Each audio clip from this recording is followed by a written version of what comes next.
Hello students, hop ਤੁਸੀਂ ਸਾਰੇ ਠੀਕ ਹੋ, ਆਪਣੇ ਘਰ ਵਿੱਚ ਸੇਫ ਹੋ। ਆਜੋ ਥੋੜਾ ਜਿਹਾ ਪੜ੍ਹ ਲੈਂਦੇ ਹਾਂ। Today we will study about curriculum designs. Curriculum designs ਨੂੰ ਜਾਣਨ ਤੋਂ ਪਹਿਲਾਂ ਅਸੀਂ ਇਹ ਜਾਣਾਂਗੇ ਕਿ ਇੱਕ ਡਿਜ਼ਾਈਨ ਕੀ ਹੁੰਦਾ ਹੈ। ਕਰਿਕੂਲਮ ਦੇ 4 ਐਲੀਮੈਂਟਸ ਨੇ ਇੰਪੋਰਟੈਂਟ। ਤੁਹਾਨੂੰ ਯਾਦ ਹੋਏਗਾ ਅਸੀਂ ਪ੍ਰੋਸੈਸ ਆਫ ਕਰਿਕੂਲਮ 'ਚ ਵੀ ਇਹਨਾਂ 4 ਐਲੀਮੈਂਟਸ ਦੀ ਗੱਲ ਕੀਤੀ ਸੀ।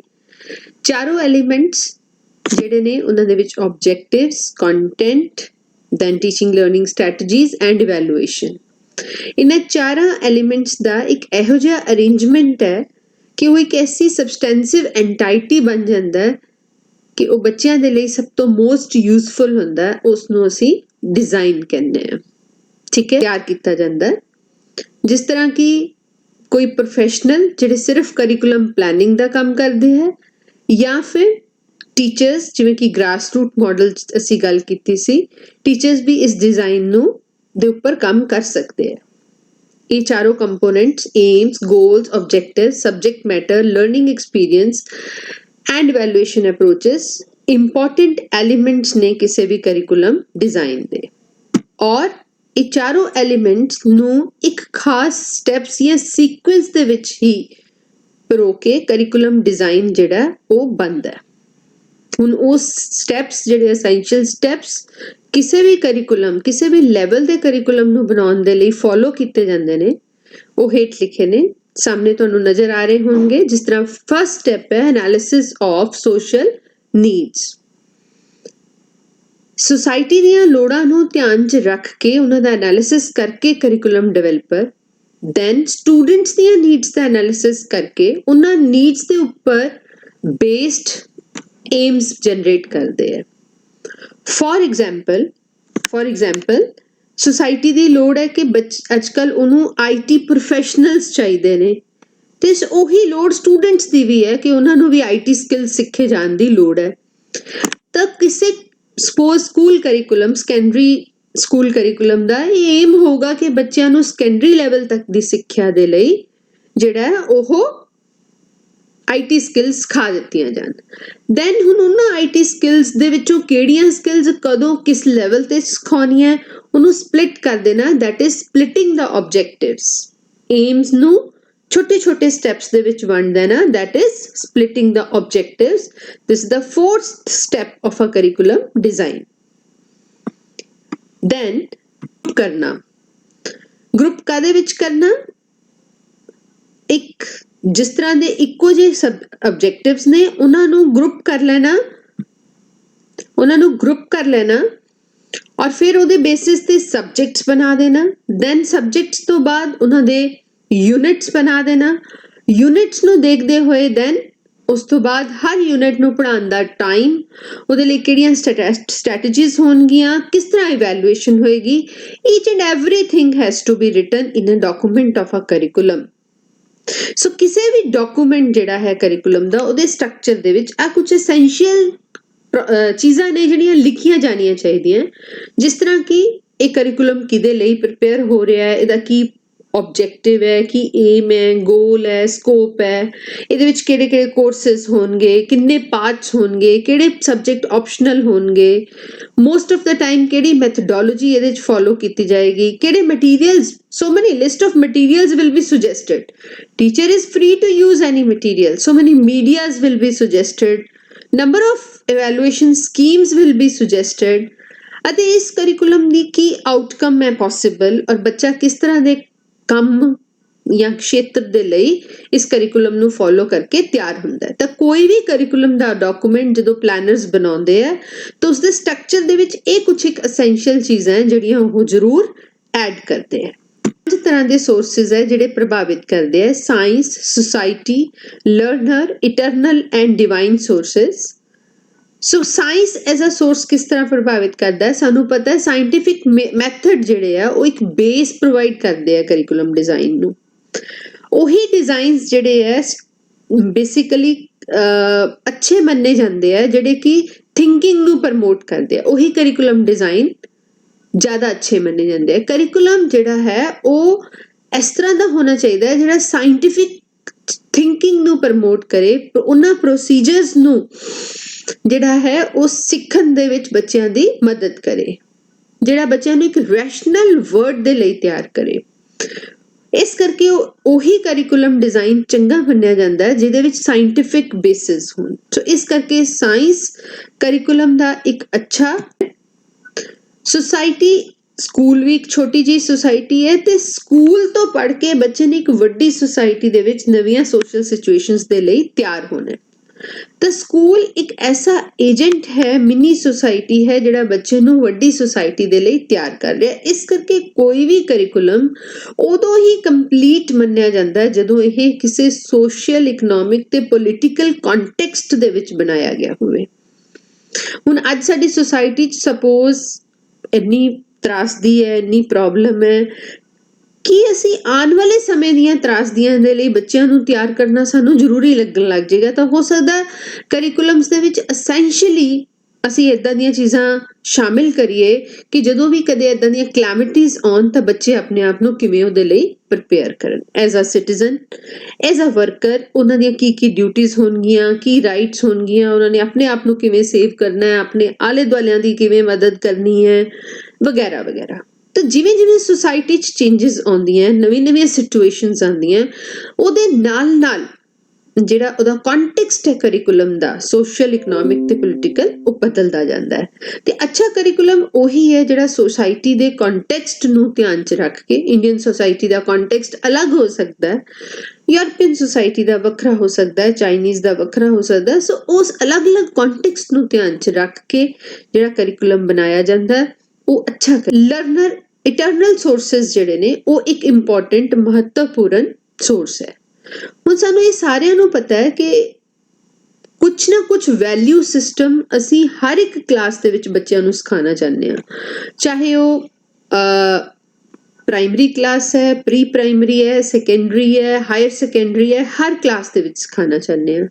ਤਾਂ ਉਹਦੇ ਲਈ ਹਰ ਸੁਸਾਇਟੀ ਦੇ ਵਿੱਚ ਕੋਈ ਨਾ ਕੋਈ ਡਿਵਾਈਨ, ਸਪਿਰਿਚੁਅਲ, ਇਟਰਨਲ ਸੋਰਸਿਸ ਹੈ, ਚਾਹੇ ਉਹ ਪਾਸਟ ਵਿੱਚ ਲਿਖੇ ਗਏ, ਉਹ ਇੱਕ ਜੀਵਨ ਜਾਂਚ ਸਿਖਾ ਰਹੇ ਨੇ। ਹੁਣ ਉਸ ਜੀਵਨ ਜਾਂਚ ਨੂੰ ਸਿੱਖਣ ਦੇ ਲਈ ਜਿਵੇਂ ਤੇ ਕੁਝ ਸੋਰਸਿਸ ਦੀ ਐਗਜ਼ਾਮਪਲ ਹੈ ਬਾਈਬਲ, ਗੀਤਾ, ਕੁਰਾਨ, ਗੁਰੂ ਗ੍ਰੰਥ ਸਾਹਿਬ, ਕੋਈ ਵੀ ਹੋਰ ਰਿਲੀਜੀਅਸ ਡਾਕੂਮੈਂਟ, ਕੋਈ ਹੋਰ ਮੋਰਲ, ਸਾਇੰਟਿਫਿਕ ਪ੍ਰਿੰਸੀਪਲਸ ਨੂੰ ਜਿਹੜੇ ਕਿ ਸੋਰਸਿਸ ਸਾਨੂੰ ਇਟਰਨਲ ਲੱਗਦੇ ਹੈ, ਡਿਵਾਈਨ ਲੱਗਦੇ ਹੈ, ਤੇ ਉਹ ਸਾਨੂੰ ਲਾਈਫ ਨੂੰ ਜੀਣ ਦਾ ਇੱਕ ਅੱਛਾ ਸੇਧ ਦੇ ਸਕਦੇ ਆ, ਉਹਨਾਂ ਨੂੰ ਕੰਸਲਟ ਕੀਤਾ ਜਾ ਸਕਦਾ ਵਾਈਲ ਡਿਜ਼ਾਈਨਿੰਗ ਦਾ curriculum, so that we can teach. ਕਿ ਹਰ ਇੱਕ ਚੀਜ਼ ਦੀ ਇੰਨੀ ਜ਼ਿਆਦਾ ਘਾਟ ਵੀ ਹੈ ਔਰ ਦੁਰਵਰਤੋਂ ਵੀ ਨਹੀਂ ਕਰਨੀ, ਔਰ ਇੰਨੇ ਧਿਆਨ ਨਾਲ ਹਰ ਇੱਕ ਕੰਮ ਨੂੰ ਕਰਨਾ ਹੈ, like that. Now knowledge as a source. ਹੁਣ ਕਿਹੜੀ ਨੌਲੇਜ ਅਸੀਂ ਕਰਿਕੂਲਮ ਦੇ ਵਿੱਚ, ਕਿਹੜੀ ਨੌਲੇਜ ਹੈ ਜਿਹੜੀ ਓਵਰਆਲ ਦਿੱਤੀ ਜਾਣੀ ਚਾਹੀਦੀ ਹੈ ਹਿਊਮਨ ਬੀਇੰਗਸ ਨੂੰ? ਕੀ ਨੌਲੇਜ ਪਰਮਾਨੈਂਟ ਹੈ ਕਿ ਟੈਂਪਰੇਰੀ ਹੈ? ਕਿਹੜਾ ਟਾਰਗੇਟ ਗਰੁੱਪ ਹੈ ਜਿਸ ਦੇ ਲਈ ਅਸੀਂ ਕਰਿਕੂਲਮ ਬਣਾਉਣ ਜਾ ਰਹੇ ਹਾਂ? ਕੀ ਨੌਲੇਜ ਜਿਹੜੀ ਦੇਣ ਜਾ ਰਹੇ ਹਾਂ ਉਹ ਯੂਜ਼ਫੁਲ ਹੈ, ਨਹੀਂ ਹੈ? ਕੀ ਕੋਈ ਇਹੋ ਜਿਹੀ ਨੌਲੇਜ ਵੀ ਹੈ ਜਿਹੜੀ ਮੈਜੋਰਿਟੀ ਆਫ ਲੋਕਾਂ ਦੇ ਕੋਲ ਹੋਣੀ ਹੀ ਚਾਹੀਦੀ ਹੈ?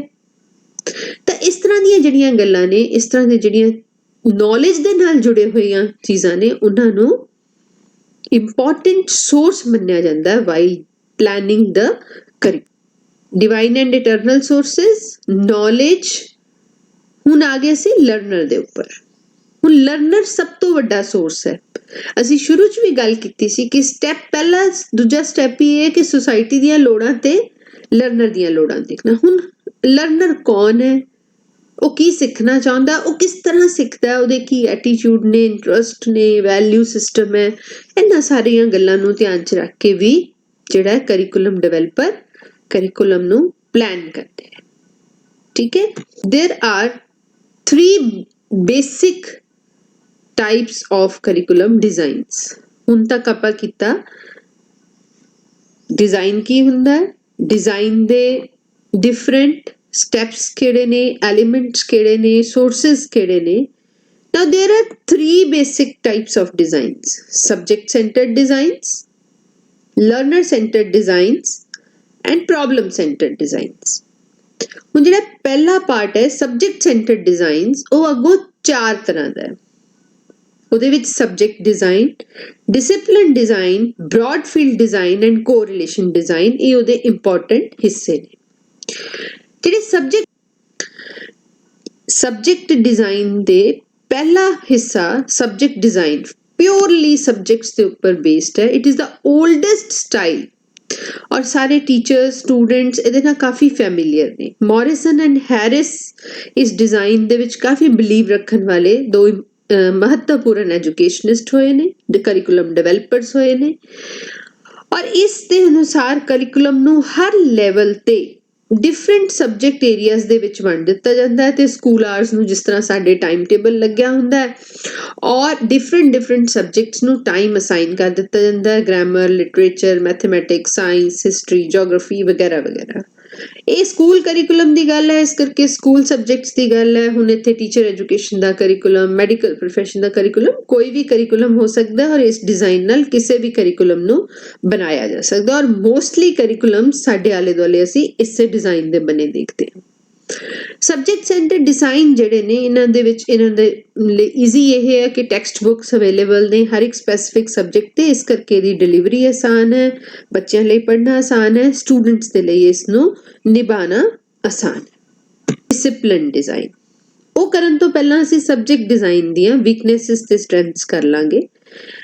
ਜਿਹੜਾ ਸਬਜੈਕਟ ਡਿਜ਼ਾਈਨ ਹੈ ਇਹਦੇ ਵਿੱਚ ਵਰਬਲ ਐਕਟੀਵਿਟੀਜ਼ ਤੇ ਜ਼ਿਆਦਾ ਜ਼ੋਰ ਹੈ, ਜਿਸ ਤਰ੍ਹਾਂ ਆਪਾਂ ਗੱਲ ਕਰਕੇ ਹਟੇ ਹਾਂ, ਟ੍ਰੈਡੀਸ਼ਨਲ ਹੈ, ਈਜ਼ੀ ਟੂ ਡਿਲੀਵਰ ਹੈ, ਇਹਦੇ ਤੇ ਬੁੱਕਸ ਅਵੇਲੇਬਲ ਹੈ। ਲੇਕਿਨ ਇੰਡੀਵਿਜੂਅਲ ਬੱਚੇ ਦੀਆਂ ਉਹਦੀਆਂ ਸਾਈਕੋਲੋਜੀਕਲ, ਸੋਸ਼ਲ, ਫਿਜ਼ੀਕਲ ਡਿਵੈਲਪਮੈਂਟ ਤੇ ਇਹ ਕੋਈ ਧਿਆਨ ਨਹੀਂ ਰੱਖਦਾ। ਸਬਜੈਕਟ ਨੂੰ ਬਹੁਤ ਛੋਟੇ ਛੋਟੇ ਕੰਪਾਰਟਮੈਂਟਸ 'ਚ ਵੰਡ ਦਿੰਦਾ ਹੈ ਐਂਡ ਬੱਚਿਆਂ ਦੀਆਂ ਲੋੜਾਂ, ਇੰਟਰਸਟ, ਐਕਸਪੀਰੀਐਂਸਿਸ ਉਹਨਾਂ ਨੂੰ ਨਿਗਲੈਕਟ ਕੀਤਾ ਜਾਂਦਾ ਹੈ। ਇਸ ਤਰ੍ਹਾਂ ਦੇ ਡਿਜ਼ਾਈਨ 'ਚ ਪੈਸਿਵ ਬਹੁਤ ਰਹਿੰਦੇ ਆ, ਇਹਦੇ 'ਚ ਬੱਚੇ ਬਹੁਤ ਐਕਟਿਵਲੀ ਪਾਰਟਿਸਿਪੇਟ ਨਹੀਂ ਕਰ ਪਾਉਂਦੇ।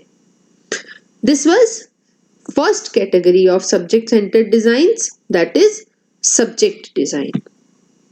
ਡਿਸਿਪਲਿਨ ਡਿਜ਼ਾਈਨ ਜਿਹੜਾ ਹੈ ਉਹ ਐਕੈਡੈਮਿਕ ਡਿਸਿਪਲਿਨਸ ਦੇ ਉੱਪਰ ਫੋਕਸਡ ਹੈ।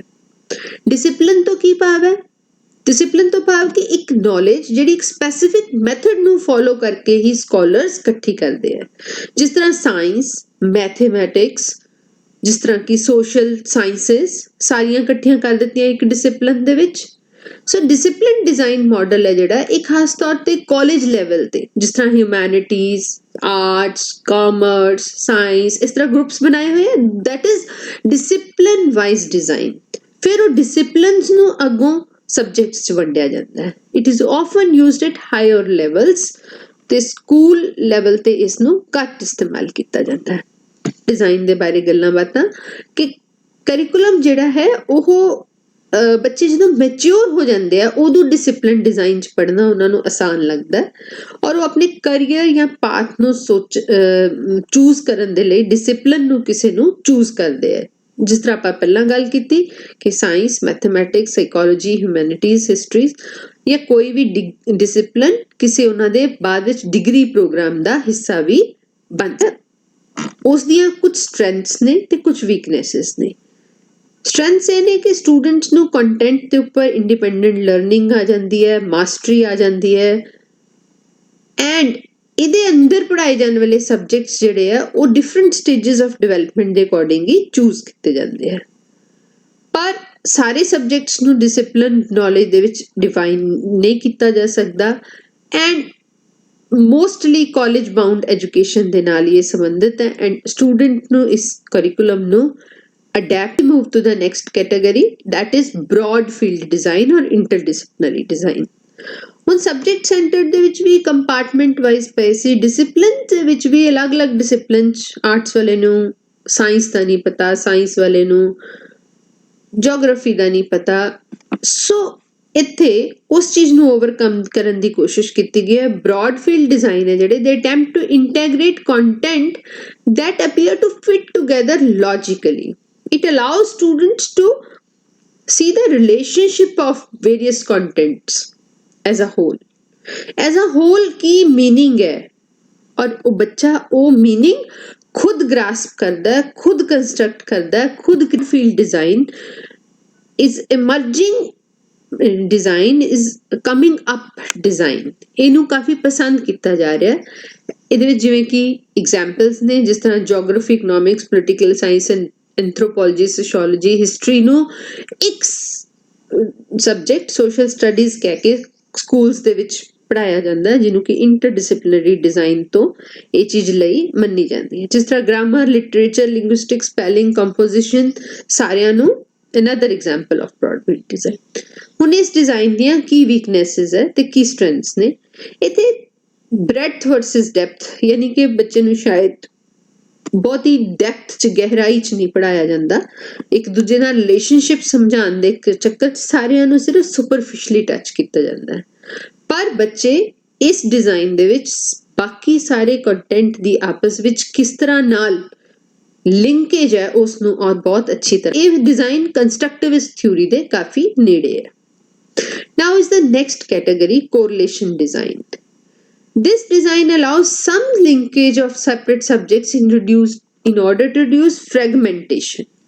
Subject ਜਿਹੜੇ ਨੇ ਇੱਕ ਦੂਜੇ ਨਾਲ ਕੋਰਿਲੇਟ ਕਰਕੇ ਪੜਾਏ ਜਾਂਦੇ ਆ, ਪਰ ਸਬਜੈਕਟਸ ਆਪਣੀ ਆਪਣੀ ਆਇਡੈਂਟੀਟੀ ਵੀ ਮੇਨਟੇਨ ਰੱਖਦੇ ਆ।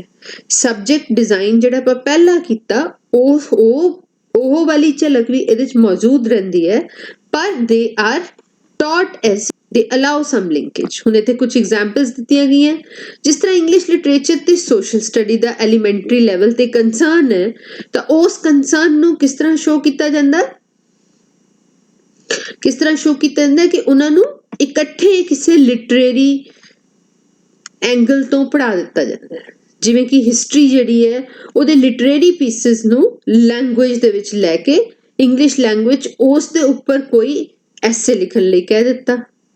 ਇਨ ਦਾ ਸੇਮ ਵੇ, ਜਿਵੇਂ ਸੈਕਿੰਡ ਐਗਜ਼ਾਮਪਲ ਦਿੱਤਾ ਹੋਇਆ, ਸਾਇੰਸ ਜਿਹੜੀ ਹੈ ਉਹ ਮੈਥਮੈਟਿਕਸ ਨਾਲ ਰਿਲੇਟ ਕਰਕੇ ਪੜ੍ਹਾਈ ਜਾਂਦੀ ਹੈ, ਜਿੱਦਾਂ ਕਿ ਕੈਮਿਸਟਰੀ, ਫਿਜ਼ਿਕਸ, ਬਾਇਓਲੋਜੀ ਦੇ ਵਿੱਚ ਜਿੱਥੇ ਵੀ ਕੈਲਕੂਲੇਸ਼ਨ ਦੀ ਲੋੜ ਪੈਂਦੀ ਉੱਥੇ ਮੈਥਮੈਟਿਕਸ ਦੀ ਰਿਲੇਸ਼ਨਸ਼ਿਪ ਹੈਗਾ ਹੀ ਹੈਗਾ। ਅਨਦਰ ਐਗਜ਼ਾਮਪਲ ਹੈਗੀ ਹੈ ਲਿਟਰੇਚਰ ਦੀ, as the core. Literature core ਹੈ ਤੇ ਉਹਦੇ ਵਿੱਚ ਆਰਟ, ਮਿਊਜ਼ਿਕ, ਹਿਸਟਰੀ, ਉਹ ਸਾਰਿਆਂ ਨੂੰ ਰਿਲੇਟ ਕੀਤਾ ਜਾਂਦਾ ਹੈ ਲਿਟਰੇਚਰ ਪੜ੍ਹਾਉਂਦੇ ਹੋਏ। ਸੋ ਇਸ ਤਰ੍ਹਾਂ ਦਾ ਕੋਰਿਲੇਸ਼ਨ ਡਿਜ਼ਾਈਨ ਜਿਹੜਾ ਹੈ ਉਹ, ਜਿਸ ਤਰ੍ਹਾਂ ਮੰਨ ਲਓ ਕੋਈ ਮੰਦਿਰ ਹੈ, ਕੋਈ ਮਸਜਿਦ ਹੈ, ਕੋਈ ਗੁਰਦੁਆਰਾ ਹੈ, ਹੁਣ ਉਹ ਇੱਕ ਵਿਜ਼ਿਟ ਕਰਨ ਦਾ ਵੀ ਸਥਾਨ ਹੈ ਔਰ ਉਹ ਲਿਟਰੇਚਰ ਦੇ ਵਿੱਚ ਉਸ ਸਥਾਨ ਦੀ ਕੀ ਮਹੱਤਤਾ ਹੈ ਉਹਨੂੰ ਉਸ ਤਰ੍ਹਾਂ ਨਾਲ ਪੜ੍ਹਾਇਆ ਵੀ ਜਾ ਸਕਦਾ, ਫਿਊਜ਼ਨ ਮਹਿਸੂਸ ਹੁੰਦਾ ਹੈ। ਹੁਣ ਇਸ ਦੀ ਸਟਰੈਂਥ ਇਹੀ ਹੈ ਕਿ it allows some linkage of subjects and it reduces fragmentation. ਪਰ ਇਹਦੇ ਲਈ ਟੀਚਰਸ ਨੂੰ ਬਹੁਤ ਡਿਫਰੈਂਟਲੀ ਟ੍ਰੇਨ ਕਰਨਾ ਪੈਂਦਾ ਤੇ ਪਲਾਨ ਕਰਨਾ ਪੈਂਦਾ। Thank you so much.